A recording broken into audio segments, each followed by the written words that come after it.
Sinceramente, você acredita em tudo que ensinam a você na igreja que frequenta? Acredita que ali realmente falam a palavra de Deus sem misturas? Olá, servos e servas do Senhor. Aqui nós estamos para mais um encontro dessa série chamada Verdade que Liberta. Hoje nós vamos meditar um pouco sobre os mortos e os santos, onde realmente eles estão. Vamos ler a palavra do Senhor e meditar e ver como é que o que nós conseguimos enxergar na palavra do Senhor. Essa é a série Verdade que Liberta e hoje nós estamos no episódio número 5. Hoje eu vou falar sobre algo que toca o coração de todo ser humano. Algo que nenhum de nós escapa. A morte.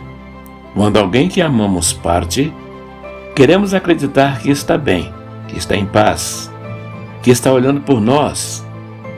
E a igreja, ao longo dos séculos, construiu uma teologia que conforta, mas que nem sempre está falando a verdade, como diz a Bíblia. O que acontece com o ser humano quando morre? Vamos perguntar a Deus através da palavra dele? Eclesiastes capítulo 9, versos 5 e 6. Os vivos sabem que morrerão, mas os mortos não sabem coisa nenhuma. Nem têm eles mais nenhuma recompensa, pois a sua memória está entregue ao esquecimento. O seu amor, o seu ódio, a sua inveja, já acabaram. Nunca mais terão parte em coisa alguma do que se faz debaixo do sol. Eclesiastes 9, 5 e 6. A Bíblia é categórica em dizer: os mortos não sabem coisa nenhuma. Não estão observando você. Não estão intercedendo por você. Eles não têm consciência das coisas que acontecem aqui no mundo. No livro de Salmos, no Salmo 146, verso 4, diz: quando o homem morre, o espírito sai dele e ele volta ao pó. Naquele mesmo dia, acabam todos os seus pensamentos. No mesmo dia da morte, os pensamentos perecem. A consciência cessa. O ser humano retorna ao pó e aguarda. Mas a confirmação mais poderosa vem do próprio Jesus. João capítulo 11, verso 11 ao 14. Lázaro havia morrido. E Jesus diz aos discípulos: Lázaro, o nosso amigo, está dormindo, mas vou acordá-lo do sono. Disseram-lhe então seus discípulos: Senhor, se está dormindo, ficará bom. Ora, Jesus dissera isso da morte dele, mas eles pensaram que falava do repouso do sono. Então Jesus disse claramente: Lázaro morreu. Jesus chamou a morte de sono, não de viagem ao céu, não de entrada imediata na presença de Deus. Sono, um estado de inconsciência, de repouso, do qual a pessoa será despertada. E quando Lázaro foi ressuscitado, ele não trouxe nenhuma mensagem do céu, não descreveu glórias eternas que havia visto, porque ele estava dormindo, aguardando a ressurreição.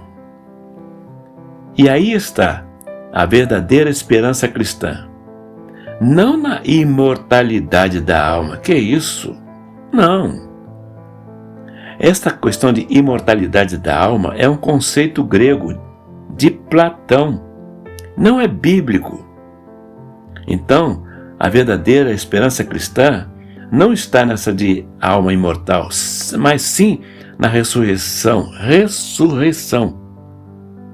dos mortos. 1 Tessalonicenses capítulo 4, verso 13 a 16. Não quero, porém, irmãos, que sejais ignorantes a respeito dos que já dormem, para que não vos entristeçais como os demais que não têm esperança. Porque se cremos que Jesus morreu e ressuscitou, assim também, aos que em Jesus dormem, Deus os tornará a trazer com ele. Dizemos-vos, pois, isto, pela palavra do Senhor, que nós, os que ficarmos vivos até a vinda do Senhor, não precederemos os que dormem. Porquanto o mesmo Senhor descerá do céu com alarido, com voz de arcanjo, com trombeta de Deus, e os mortos em Cristo ressuscitarão primeiro. 1 Tessalonicenses 4, 13 e 16. Os mortos em Cristo ressuscitarão. Futuro, na vinda do Senhor, não agora. Eles tornaram o pó, eles dormem e serão despertados na ressurreição. Essa é a esperança bíblica. Esta é uma esperança real, concreta, poderosa. E o dia de finados?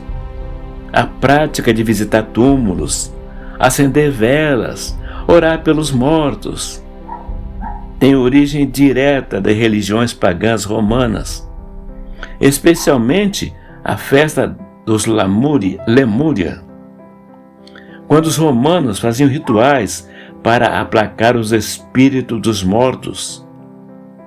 Com a fusão entre o paganismo romano e o catolicismo medieval, esta prática foi absorvida e transformada no dia de Todos os Santos e no dia de finados. A Bíblia não orienta, muito menos não ordena orar pelos mortos. Não porque não os amamos, mas porque eles dormem, aguardando a ressurreição. Nossa oração por eles não os alcança agora. Nossa oração por eles não os ajuda em nada. Nossa esperança neles é que serão despertados. Então, meu amado, minha amada, essa história tem muitas histórias aí pela internet, dizendo que alguém foi ao céu e viu coisas maravilhosas, e depois Deus falou, volta, que não é seu tempo ainda. Isso é história criada para dar like, para render dinheiro para quem faz. Eu poderia fazer uma história dessa e publicar no YouTube. Quem sabe eu poderia até ganhar alguns trocados com isso. Mas isso é satânico. Isso é engano. A começar, e muito bem, eu quero que você entenda muito bem, que essa fusão aconteceu entre o paganismo e o catolicismo medieval. Então, isso não vem de Deus. Isso não é de Deus. Então, meu querido, finados, resumindo, recapitulando, é errado fazer orações pelos mortos, porque os mortos não sabem nada. A Bíblia é clara quando diz, para quem estuda a Bíblia, quem estuda a Bíblia sabe disso. O Senhor Jeová falou, olha, vocês são pó, e você vai voltar a ser pó.